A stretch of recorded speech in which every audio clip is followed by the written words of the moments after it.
Hi everybody, welcome back to episode 3 of the Neck Podcast. Joining me today is this absolute little powerhouse, Lisa Mullarney. How are you today, Lisa? I am good, thank you, Jade. Thank you for joining me. Great to be here. It's great to have you here. Thank you so much. So, would you like to tell anybody at home who doesn't know you already a little bit about yourself? Okay, so I am Lisa Mullarney. A little bit about me. So I have this month reached 8 years sobriety. Congratulations. Yeah, absolutely delighted. 8 years sober and clean. And it's just been a journey, it really has What been. an achievement. Yeah, it's been a journey. Do you know what? It's mad because I was thinking, I told you before, the Sober Mess podcast with Colin Doolan. And I was thinking, I didn't really get into the depths of my addiction. Yeah. And I was kind of thinking, when I reach 8 years, I'm going to speak a little bit more about my addiction. Yeah, your own experience. My own experience and the journey I've overcome. Because, it's been wild, and I did say I'd love to do something and put more hope out there. Yeah. And then when I seen the Neck Podcast, I was like, oh, I was delighted. 8 years and here I am, sitting in front of you. Sitting here and ready to tell the tale of it. Yeah. But I 5 children. 5? Yeah, 5 children. You look absolutely amazing. Thanks very much. Yeah, I'm a nanny too. My daughter has a baby, my eldest daughter. Oh, congratulations. Yeah. So a little bit right with me. So I'm 8 years sober, but I'm 44. I am a life coach. And when I came out of addiction, I so wanted to help people. Yeah. And so I always had this kind of dream. I don't know what it is with speaking, publicly speaking. And that's something kind of I wanted to get into. And I think it was to share my story, of course, with other people in addiction, that you can break the chain. You speak absolutely lovely. Yeah. You hold yourself very, very well. Thanks very much. So I think we will definitely see it out speaking an awful lot more. I loved it. I don't know what it was. It was just something that I always wanted to do. And I had this kind of vision, when I was in addiction, like when I used to be running for myself, and, I'd be thinking, oh my God. And I just kept having this little vision of myself up there speaking and telling my story. And when I look at it now, doing the work that I do, it's like that's where I am, and I want to just keep doing what I'm doing. But I got into life coaching, so that's what I'm doing now. I'm a life coach. I have training in EFT, which is emotional freedom therapy, and Reiki and alcohol and addiction. Brilliant. So the events that I started doing with the LL Wellness Workshop, it's crazy because me and you were talking. I was asking you about what got you into doing podcasts. Yeah. Because myself and my friend started up LL Wellness Workshop because, like you, we wanted to touch the lives of other people, and we wanted to talk openly and raw about circumstances, people's situations, and life in general. Break the stereotypical idea that everyone just has. Like just to be able to talk openly and honestly, like in a circle of people that you won't be judged. You're doing amazing work holding space for other people. I love it. Do you know what? Like, I love it. I've gone out on my own. Was it this month? Last month was my 4th time. We went, me and my friend, in a different direction, and so I started like continuing it on my own. Yeah. And last month, it was amazing, and this month again, last night was absolutely amazing. I think I'll join one of your workshops. Yeah, so it's fabulous. And again, we came up with the idea of basically covering topics on wellness. And so last 2 months were male and female. Yeah. Where most of my circles are women. Yeah. And so it's back to women now for November. And they're just taking off. I think when you have like a bunch of women in a circle together, you know, speaking about their lives, it's touching. Oh, you it's know, powerful, isn't it? I'm all for women empowering women. Yeah. You know, when I said to you a little while ago, like I'm not. You know, I remember seeing this. It was a positive quote, and it was like, you know, I'm not trying to be better than anybody else. I'm just trying to be a better version of myself. And I just thought, wow, because that's me. Yeah. I'm not trying to be better than anybody else. I'm just trying to be a better version of me. You're competing with the old Lisa. 100%.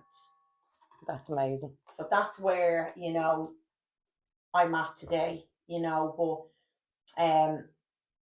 a little bit like kind of about my addiction, you know. I came into Alcoholics Anonymous when I was 37.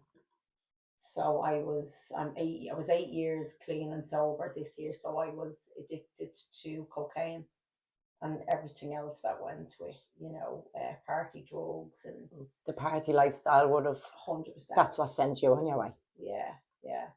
From a very early age, like I touched base with someone there a while ago. Like I would have been taking drugs from the age of 12, smoking hash, taking Valium, you know, escaping reality, like for a very, very long time. And I remember thinking like I was 12, you know, and 12 to 18, I felt I lived my life. Yeah. You know, I totally lived my life. Like I partied hard. Is it hard to remember? No. Them days. I remember them all.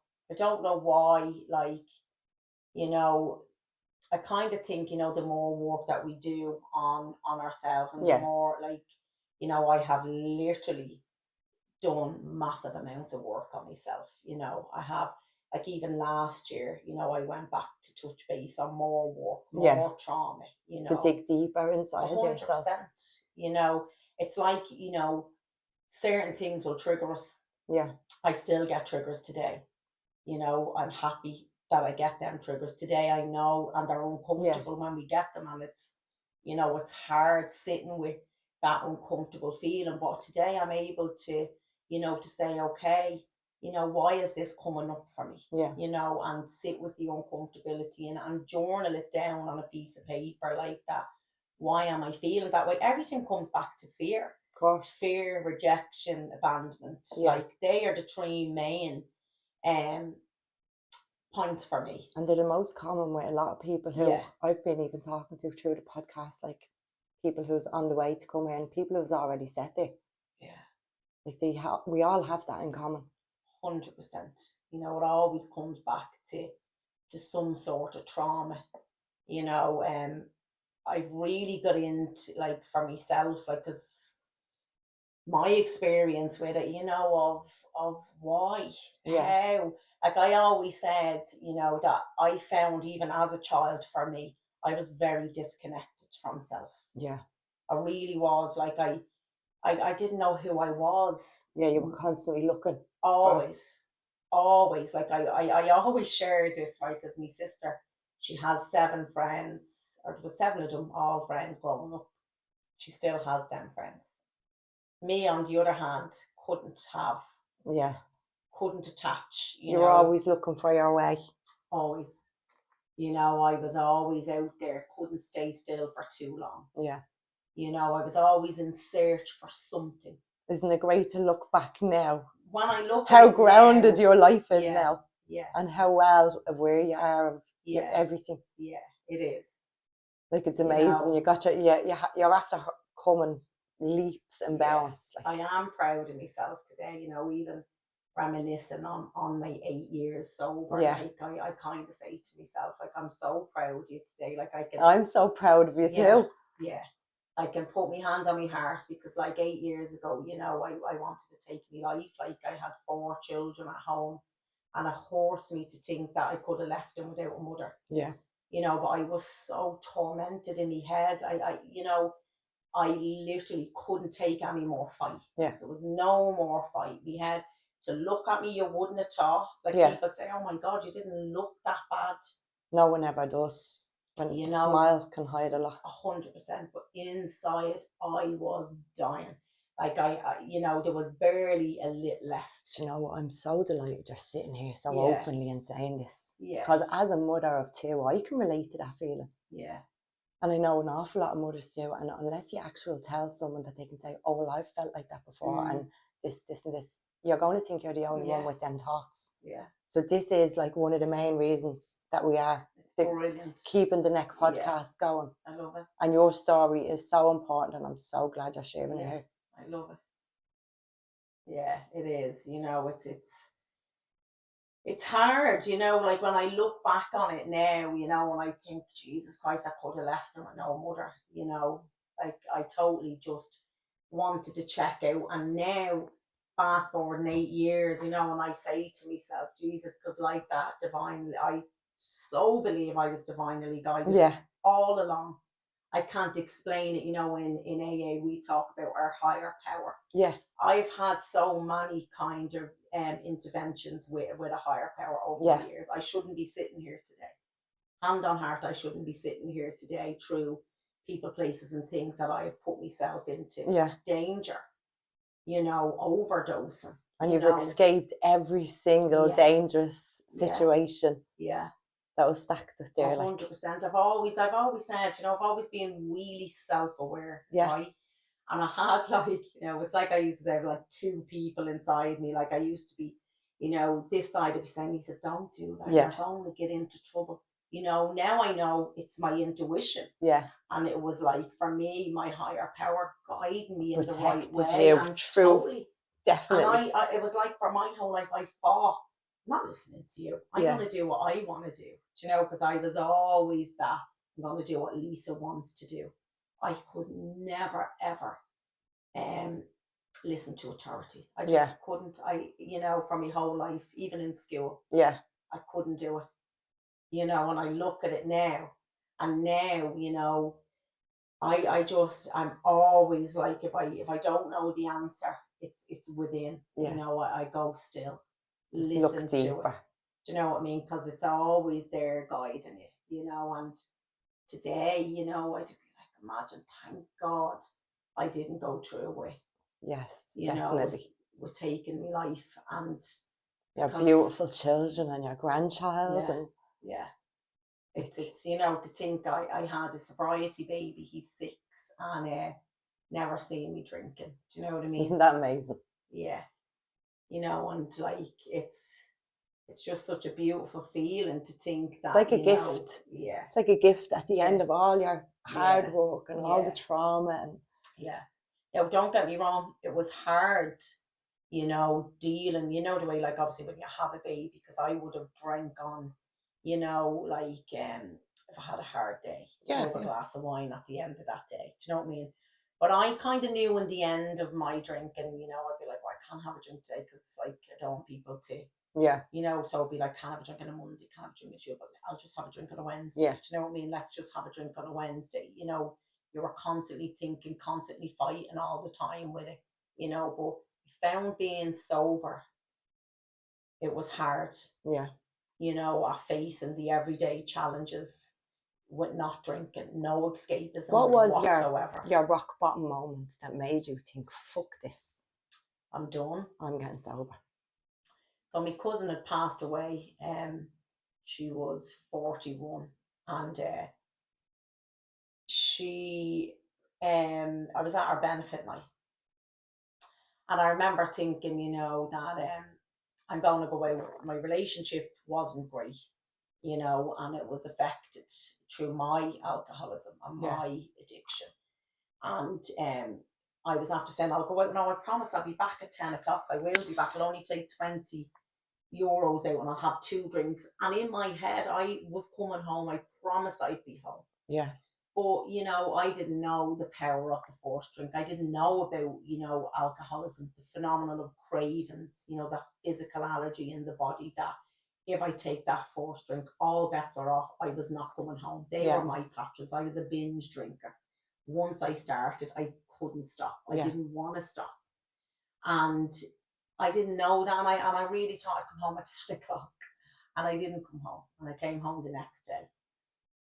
And I was like, oh my God, I walked through the door with a glass of wine.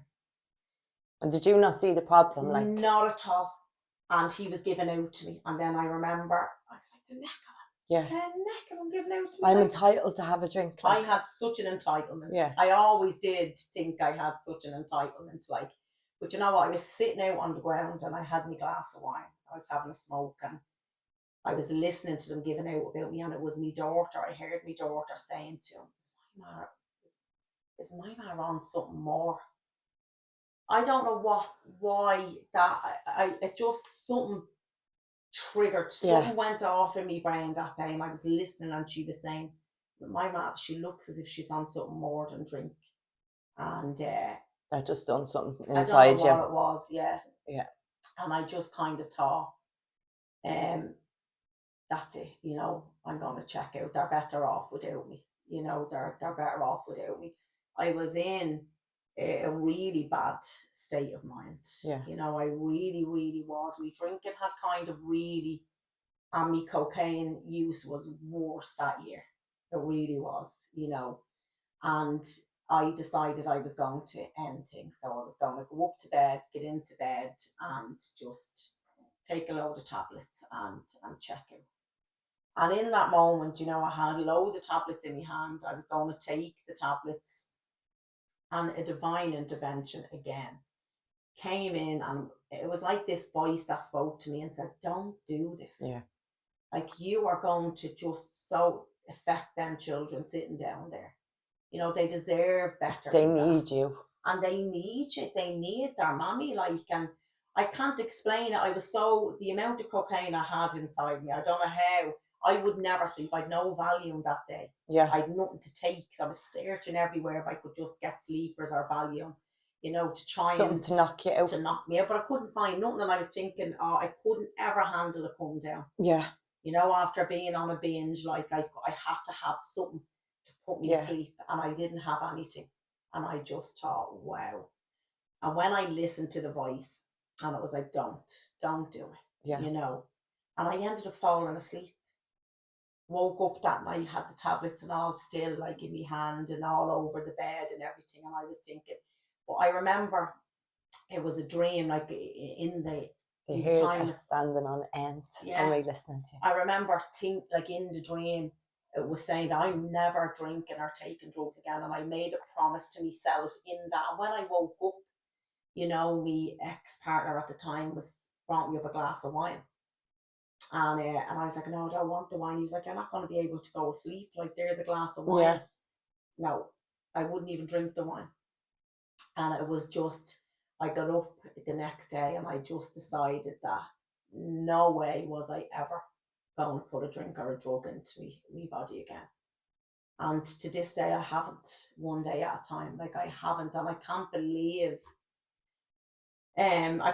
I've never been consistent with anything in my whole life. I never was, you know, and I used to always be looking at all the people that held down their jobs, wanting to be like them people, because I could never hold down a job. Alcohol and drugs took everything from me, you know. Like, don't get me wrong, there was times where like I wouldn't drink and take drugs, do you know what I mean? And life would be good for me in them moments, but the minute I would take alcohol and drugs again, good luck, everything else was gone. Everything just fell apart. I could never ever hold a job down. Like, I probably had about 52 jobs. And look at you now. Yeah. Holding it all down. Yeah, holding it all down. It's some fucking, like, it's some place to be in compared to where you were in. 100%.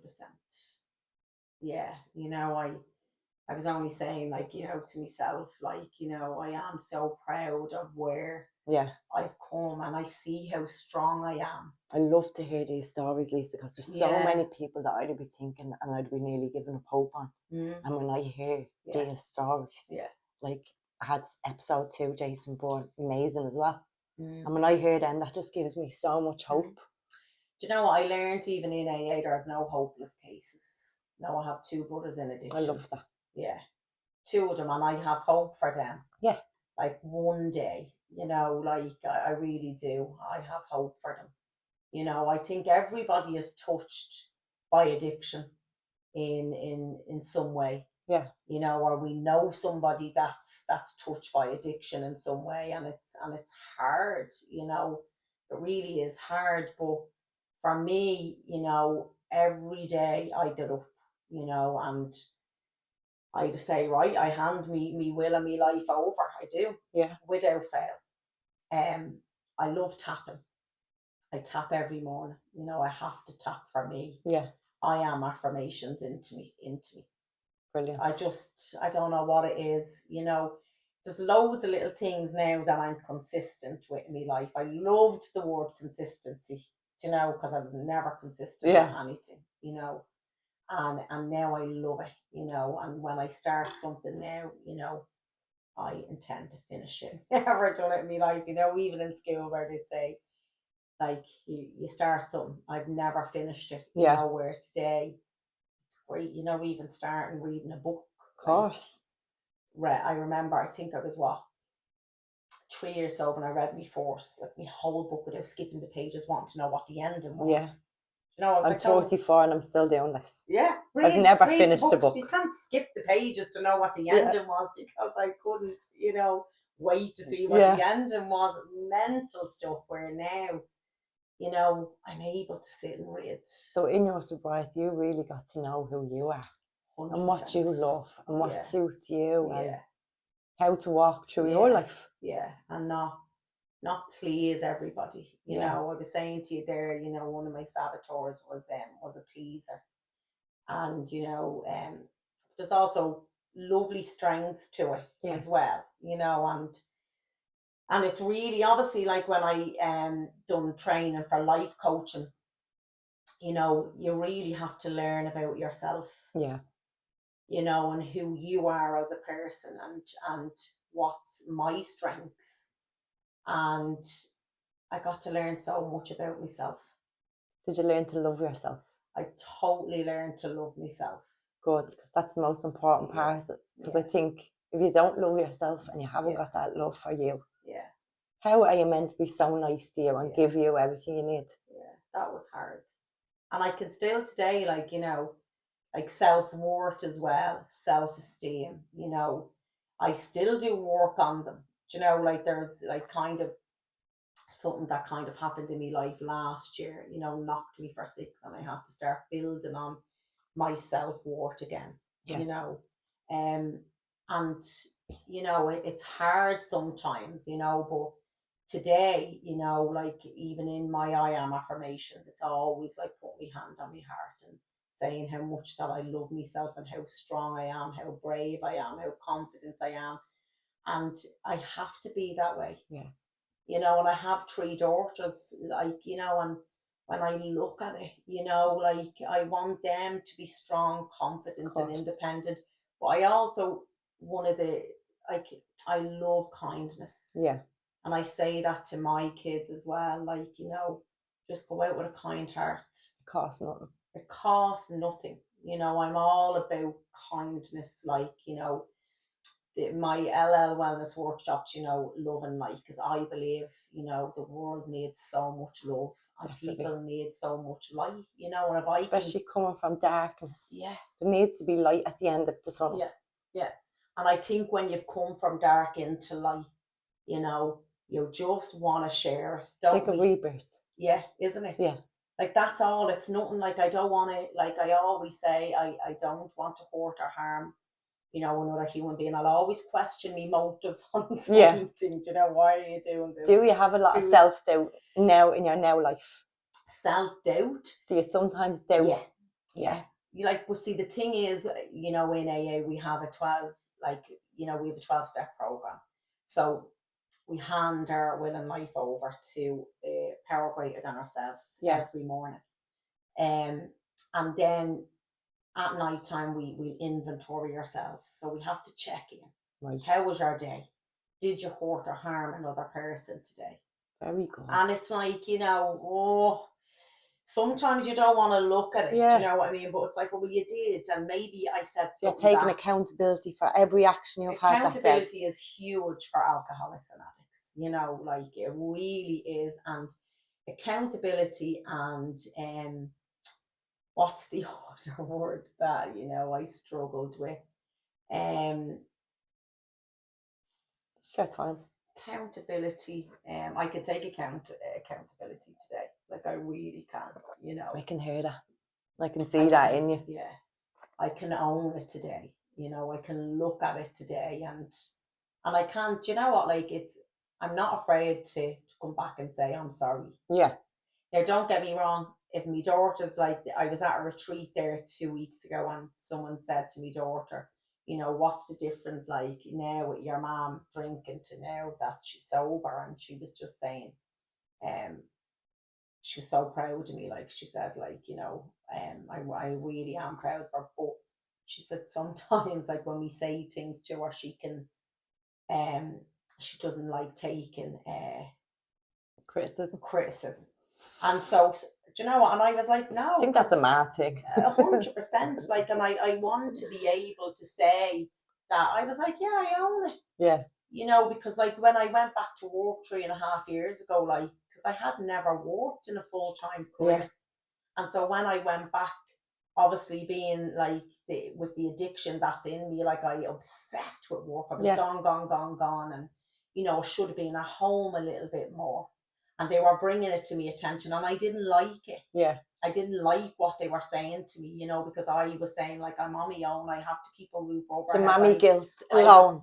Without them thinking you're choosing to do that rather than be at home. 100%. And I was kind of like, I was really hurt and offended by it, where they weren't trying to hurt and offend me. They're my kids. You know what I mean? So sometimes, you know, like with the kids, like, you know, I can walk away from it and then I can go back and I say, listen, I'm sorry. Yeah. I know that you weren't trying to, yeah, you know, to hurt me by saying what you were saying, because I want them to be able to speak to me. Of course. And say whatever they want to say to me. Do you know what I mean? Without me getting offended, or then if they were ever in trouble and they felt they couldn't come to me. My house is very open, I have to say. Like it is in regards, you know, drink, drugs and sex. Yeah. You know, growing up in our house, like you couldn't talk about anything like that, you know, especially sex. And I've got 3 girls. Yeah, so you want them to be so open to talk about sex. About our bodies. Yeah, like, be comfortable of who they are. 100%. Like my 17-year-old now will say, I would definitely come and say something to me, ma. Yeah. I want to have that relationship with them that, you know, they can say what they want to say. When I think of it, you know, 8 years ago, like, you know, that wouldn't have been the case. Yeah. Like they wouldn't have came to me. Do you know what I mean? Yeah, your whole thought process is different now. Totally. You know, I've always like wanted to just be a good mother. When you think back, Lisa, what was your really rock bottom? Now, I know you said that was your light bulb moment when you heard your daughter. But what was the lowest place you can ever think back and remember yourself being in addiction? So, my mom was alcoholic after my dad died. My dad died of a massive heart attack. He was 51. And like what you were saying about your granddad, like, you know, he held their house together. Yeah. He was the rock. The total rock. And my ma, you know, she just couldn't, like, you know, when you think of it, they had it like that love for each other. And she couldn't get out of bed, like, but I loved her. Me and my ma were best friends. I loved her. And she eventually, after years of drinking, she got sober. She went into Cumberland Treatment Centre and she got out anyways, and she had cancer. She died within weeks of only getting out of treatment. She's only 61. I couldn't live life without my mum. Yeah. And I tried to take my own life. I ended up in Blanchardstown for a week. Couldn't face the world. It's one thing you're not taught in life is how to live without your How to live. It was, I can't explain it. Like, that was my worst time ever. I was lost. I explained my suicide attempt. For me, I just kind of thought my soul left my body. I was ready to live. I couldn't live without me, ma, you know. And I felt that, you know, I was outside the world. Yeah. And I was looking in. But I did want to come back in. But I just didn't know how to get back in. And my only way, you know, I believe, again, light bulb moment, higher power, divine intervention, whatever way you want to look at it. brought me back. I remember waking up in the hospital thinking, oh my God, and I was so ashamed and embarrassed. Like, I had 4 gorgeous kids at home, and you know, I had an ex-partner at the time, like, that loved me. So common in women. Like, it really is common. There's an awful lot of mothers struggling and think they're the only ones. Yeah, it was. I just remember, you know, that year or two, I just didn't want to live. Yeah. I just did not want to live. You know, alcohol and drugs were all I wanted. And then I think when you're going through grief is, you know, is bad enough. Yeah. You can't get any worse than grief. And then you're adding alcohol and cocaine. Yeah. It's like it's a volcano. Of course, you're going to feel lower and lower and lower in yourself. It was my, you know, they were my worst years. You know, they really were. I can't explain it. Like, they were just, I'm being honest, like, from when my ma died till I came into sobriety, my life was horrendous. There was no, I basically didn't, I felt soulless is the only way I can think of it. You know, I never really opened up to somebody to even say that to them. Did anybody notice it in you, even though you weren't open up? I don't know. Like, me and my sister would be real close. Do you know what I mean? And like, we would talk. You know, but the addiction was in my family. You know, it was around us. You know, like, it's normal to you. Of course. You know, and I've been in talk therapy treatments. Like, and I'm being honest. Like, I was with a psychiatrist from the age of 12. Like, I have been in therapies, like, really from a very early age, and I don't know, none of it kind of like made sense to me at the time. But then now when I look back on it, you know, it has helped me. Yeah. You know, but up till I was 37, that it was just from when my ma died. I was 30 when my ma died, and right up to 37, you know, them 7 years were horrendous. Yeah. They were absolutely horrendous. I wouldn't even say you lived them, you were just existing. Total existence. Like, I felt the day that, you know, I said to God, I had this like kind of intervention.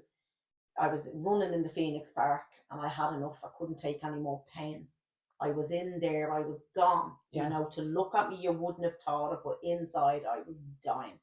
And I had no more fight. I was sick of fighting addiction. You know, as they say, like, you know, people in addiction, we've been in hell. Yeah. And I found I was constantly trying to get out of hell all the time, but being grabbed back. And being pulled back into it and trying to escape it. Think and of it, how tired. Like the boogeyman constantly fucking catching you and you escaping. I was worn out is the only way I can look at it. Makes me emotional. Yeah, it makes me emotional of the fight, you know, the hardship of it, you know, was. Would you like to take a little break? No, I'm good. Are you sure? Yeah. You know, I was getting so emotional as well. I was trying not to cry. It is. It's hard. Like, but it's good. You know, we need to hear these stories. Like, people need to hear the realness. Yeah, I identified that with loads of people when I hear people share. You know, like, I kind of never thought, when I look at it now, when I'm like, I'm out there. Yeah. Like, I am out there. Like, I'm here now. You're safe now. And I never want to go back there. You know, and I never want to go back there, you know, and I heard someone saying, keep your defects of characters 10 steps in front of you, you know, and sometimes they'll come near me, but I know what to do. Yeah. You know, I never want to go back to that hurt and pain of where I was in my life. And so every day, you know, is very important to me, you know, and how I've heard people share it, you know, when you get up in the morning, you know, even Brian Penny, I love listening to Brian Penny and his analogies on addiction, you know. And for me, you know, people say to me, how are you happy and positive all the time? But, you know, I don't roll out of bed that way. You know, I have to get up in the morning and I wake up thinking, you know, right, I'm going to hand my life over to God today, you know, and and I go down and I do positive affirmations and I tap them into me. I have to tap them into me, you know, and I do You're a some little bit woman. of You really are. exercises. Yeah, I have to, you know, just to keep myself going, you know, and that's my daily routine, you know, every day. You know, I get me meetings. I'm always connected to people in recovery. Always. So how do you protect your energy and protect yourself while still lifting everybody else up to find the light? So and again, it's finding that balance, you know. And so I've done a lot of like work. For me, it's prayer and meditation. Yeah. You know, it's breath work. I have in the 8 years of getting sober, I have done massive amounts of work on my personal development. Yeah. Huge. You know, and I have to say that to myself, you know, like I'm so proud of myself today. So, you know, I trained with Reiki, you know, I love any sort of energy healing. So do I. You know, and then my sister, you know, I told you, the complementary therapist, and she's reflexologist. She is amazing. So I get reflexology done. I'd say the two of us together are a force to be reckoned with. Yeah. I know how to take care of myself today. You know, I know when I'm not okay today. Yeah. I'm a very self-aware person, you know, and then I say, right, what's going on? Yeah. What do triggering? I need? Yeah. And also running. I love running. You know, it's an awful lot of people find their solace in getting out. So I used to run from myself. Now I run towards me future Brilliant. self. And that's the way I look at it. Brilliant. I was running thinking, oh my God, you know, me head, where now I'm running, I'm looking around. Do you know what? That just makes me heart want to burst. Yeah, it's do you know what? When I look at the Phoenix Park now, I'm just alive. Like I say to people, if I could let you see the world through my eyes for a few minutes, you know, I'm telling you now, sobriety is worth it. I say that. What? I'd love you to see you through my eyes right now, talking and telling your story. I've hairs standing on end. Thank you. You really are. You're an amazing person. Thank you so much. You know, yeah, you know. And you did that. Yeah. You did all that. Yeah. It's mad when you're sitting and you're talking and you're telling your story and you're speaking it to somebody else, because, you know, I am so proud of myself today, you know, for where I've come from, you know, from what I've come from. Yeah. And again, it's basically, you know, putting it out there to try and help another person, you know. Even to have that in you. Yeah. You've saved yourself, now you're coming back to save everybody else. Yeah. And it's a gorgeous thing. Isn't that amazing, like, when you think of it? Yeah. Because it is what's happening. 100%. It's really just trying to just, you know, help another person. So I never had a purpose in life. I used to say to God, like, you know what, I don't want to live this life, you know, if I don't have a purpose. And I had 4 children at home. Yeah. And now when I look at it, you know, my sponsor used to say to me, you have a purpose today. You have. And it's very big, important, suffering. You know, so that's, if I say, and I'm being honest, every day, if I can help somebody, just put them my way, put them in front of me. Yeah. And that's my goal today. That's, you know, what I want to do. I just want to help as much people. For me, you know, when you've come from that suffering, it hurts me heart to think that there's someone out there in that feeling how you once felt. Yeah. And if I can help in any sort of way, do you know what I mean? Yeah. That's what I want to do. So can we tell everybody at home about the workshops that you do? So yeah, everyone at home. So the workshops that I do, so it's LL Wellness Workshops, and it's Love and Light.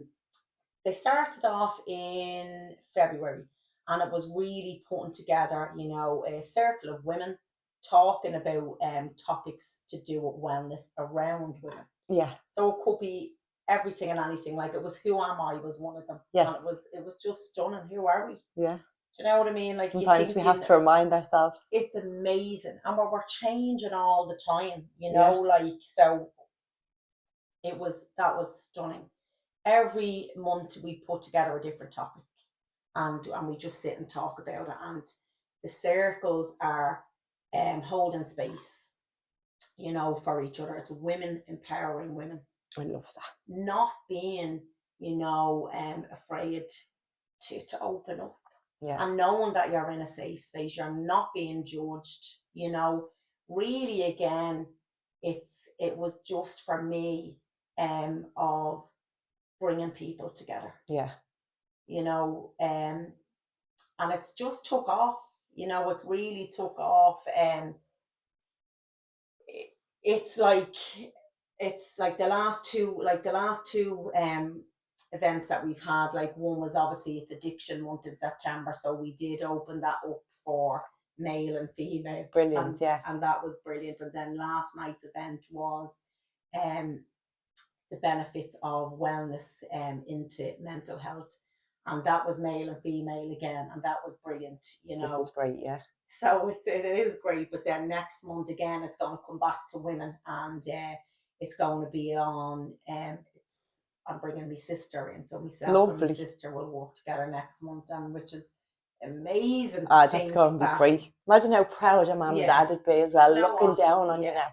Yeah, when we look at it with each other, you know, she's my number one supporter, and always has been. You know, she really is. So I really cannot wait to walk beside her. And she's a complementary therapist, so she's a reflexologist and an aromatherapist, and among all the other stuff that she's doing and studying, she's amazing. And again, you know, to sit around the circle like with women, and bring that the powerful energy in that room. You know, it's you know what, it's just bringing people together. You know, your people will find you. It's like every month I get really nervous. Oh my God, if you're getting cancellations. Of course. And then when I look at it, it's like whoever's meant to be here. It's like me, even putting out the episodes, it'll be like probably 2 people will watch it. Yeah. But the right people will, and the wrong people won't. And then it's like, build and they will come. Yes. And I remember hearing that, you know, and I was thinking, wow, what they were saying, build and they will come. And then again, it's putting you back into a position of being, you know, comfortable in your skin, you know, and having that self-worth, that self-esteem, that it's fine. And then when the room fills up and you're standing there and you look around. And I still get nervous. Like, I still, even before the events, I'm like, oh my God, still get them healthy nerves. There's so much more that I want to do. You know, I'm so open to learn, and I was never academic in school. What's next for you? So next for me now at the minute is I'm probably going to go back and do a little bit more studying. Yeah, I think someone was saying to me, like, you know, I've always wanted to be able to study. Because like I'm open to it now. Yeah.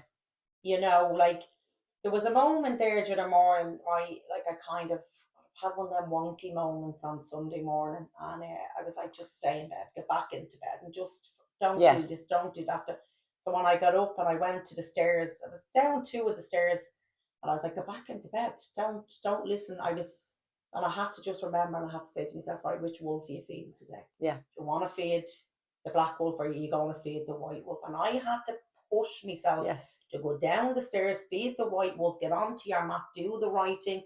It's hard some days, you know, doing the writing, but I'm able to really fight and push myself today, because I never want to go back to that. It's a great analogy for it. 100%. Because we all get them, like, every day. Say we'd be about to go somewhere, like, I'm not in the humour. You have to feed into the good one. Yeah.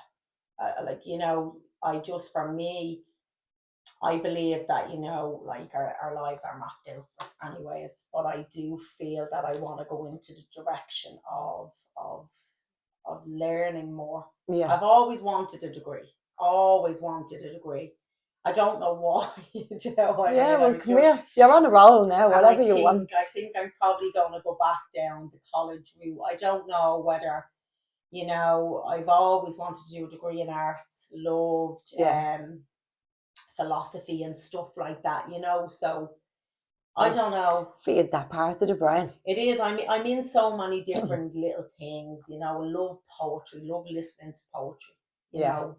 I've always loved words. I love going to the spoken words events as well sometimes, and you're just sitting there just takes me away. Getting to know you again. Who am I? Yeah, who are any of us? Like, who am I? What it is, like, you know, that I want to do. I think for me, definitely is studying. Definitely. Because I'm open to it now. Studying, you know? and then teaching. Yeah, studying and teaching and just bringing people together. Yeah. And what a job you're doing it. Yeah, I love it. I love it. It's mad looking back, like, you know, to where I was 8 years ago to now. Yeah. You know, I'm in such a happy place today, you know, and even though, like, I don't have a lot, but I have a lot. Of course, you're rich in life.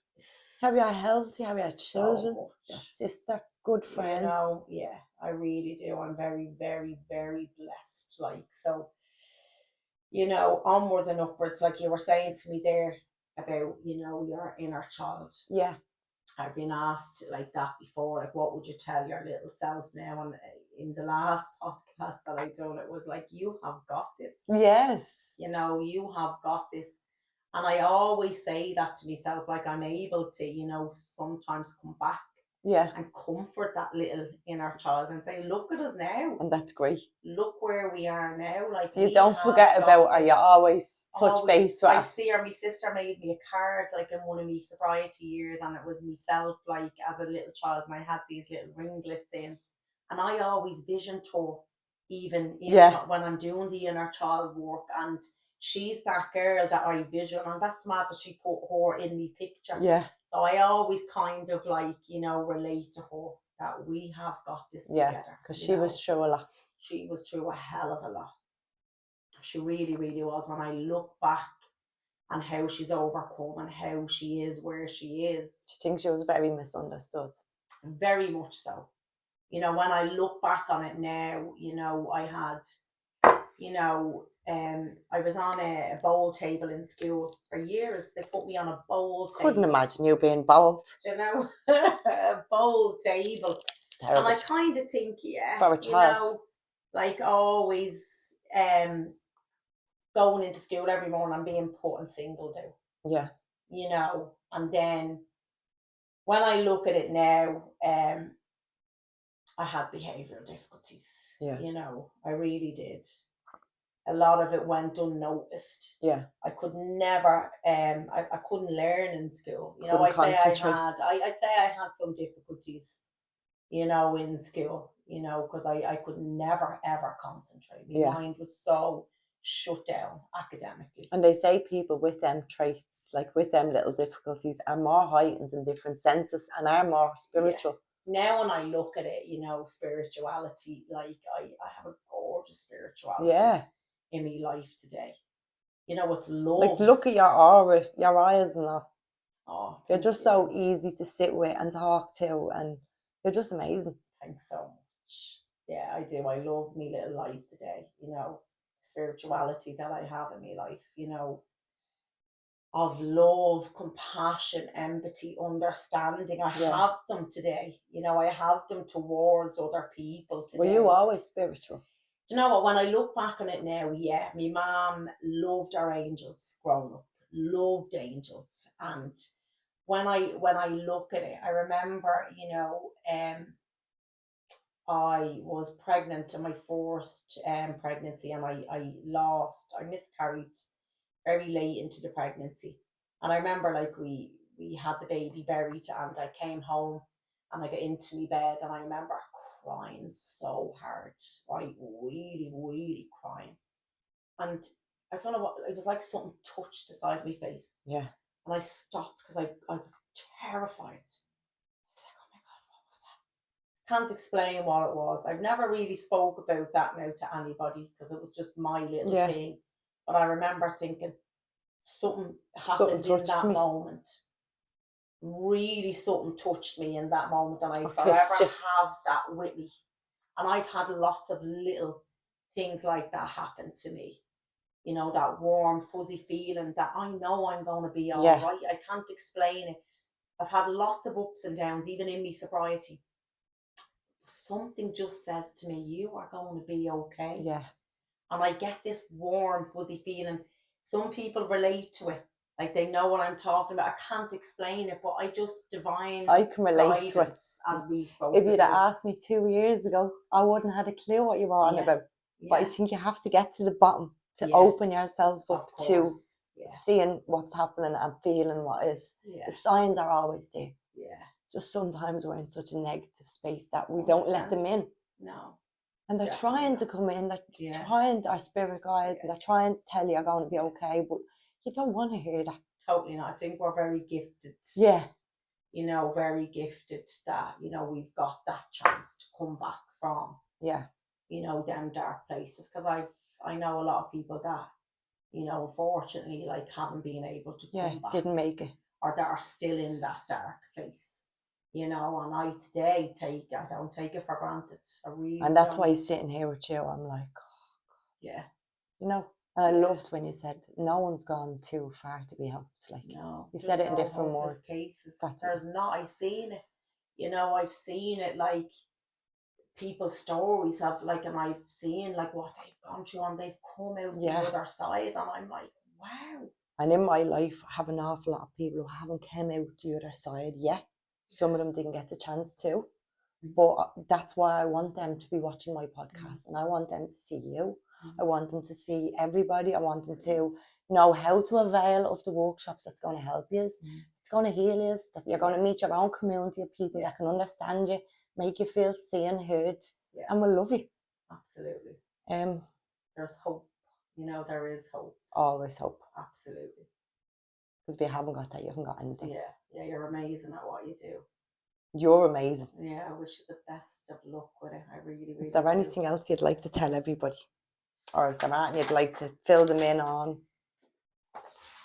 Oh, I think I've spoke about everything, you know. You speak very well about your story, you really do. Thank you. Yeah. And as we always say, this is just my story, you know. Yeah. I'm sharing my experience. It's nobody else's, just mine. And if you can help one person through your own personal story, that is an amazing thing. You've already 100%, helped an awful lot more. Yeah, touching just one person, to know that, you know, there is hope out there. There's help out there. There's people out there, you know, that are willing to go to any lengths, you know, to help the suffering person, you know. And if the people who you're surrounding yourself have no hope and can't help or can't put you in the right direction, find new people. Reach out. Absolutely. And my inbox is always open. You can always drop a message. If I can put you in the direction with anybody else who I've been talking to, I'd be gladly happy. Yeah, brilliant. What's your Instagram account so people can follow? So my Instagram it's Lisa Mullarney is one of them, and then the LL Wellness Workshop is the second one. So happily, you know, give us an ad. Lisa does one-on-one sessions, and she also does group circles for people to get to know each other and empower each other. Empower each other. I'm all about women empowering each other. We need that. Very important, you know. And there was one of the, as I said to you as well, the thing that, you know, I'm not trying to be better than anybody else. I'm You're just amazing. Trying to be a better version and give of yourself myself. That you are great, and don't ever feel like you're trying to be better than anybody. You're amazing. Yeah. I'm so glad I got to meet you today. Thank you. I'm so glad to be here. And I don't think it'll be the last time we'll be sitting together. We said that when you come in, I was like, I know your face. I'm like, where do I know you from? Yeah, such connection. It's great though. Love connection. And that's the thing. Like, you will find the right people. Your energy attracts the right people. Energy does attract. I was so nervous when Lisa was coming here today. And then she only walks in the door and I'm hooking her. I'm like, come on, we have a coffee. I have that. I'm being honest. Like, people are like, do I know you? I'm like, no, I don't. It's your energy. Yeah. It's so warm and inviting and it's great. Thank you. So don't hesitate to get in touch with Lisa. She's been through it all and she is so warm, so loving, and she will lift you up. Thank you, Jane. And thank you for being here with me today. Thank you. And thanks everybody at home for listening to episode 3. Lisa will be back, I'd say, to let us know more about our journey in the future. And a big shout out and thank you, as always, to the Balgriffin Inn for looking after us and making this podcast possible. Thank you, and don't forget to like, share and subscribe and follow Lisa's journey. Bye.